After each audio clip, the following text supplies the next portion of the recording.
tragique et peut-être aussi à une reconnaissance des Academy Awards le 22 février prochain. L'atrocité qui se transforme parfois, quelques années après, en bienfait. C'est le cas de ce bateau sur le lac Tanganyika entre la Tanzanie et la RDC.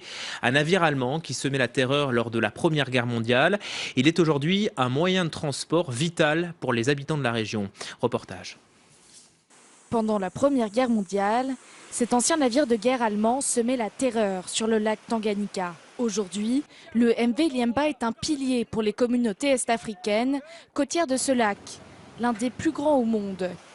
Le bateau vieux de 100 ans a été reconverti en ferry de passagers en 1927. Indispensable au commerce local, il est aussi le moyen de transport privilégié pour des centaines de passagers. Liemba est le seul moyen de transport le long du lac ou sur la côte du lac Tanganyika.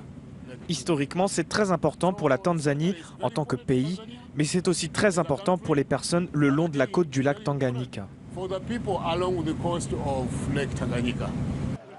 Chaque arrêt est accueilli chaleureusement. C'est l'occasion pour les communautés locales isolées de se ravitailler en vivres.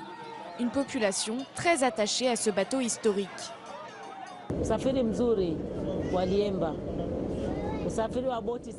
Je pense que c'est un moyen de transport sûr. J'ai peur des plus petits bateaux. Il y a beaucoup de remous avec eux et je pense être trop vieille maintenant pour cela. Donc quand le Liemba s'arrêtera, je resterai à la maison. Je serai pauvre car je ne pourrai plus travailler. Car le bateau est vieux, son entretien constant et coûteux. Construit en Allemagne en 1913, le vaisseau a servi à combattre les Belges et les Britanniques avant d'être volontairement coulé par son équipage en 1916. C'est Churchill en personne qui le remet en service en 1921. Le MV Liemba pourrait bien être rattrapé par le passé. La Tanzanie et l'Allemagne essayent de voir comment réparer et maintenir le ferry en service, mais certains ont suggéré qu'il serait moins coûteux de le remplacer.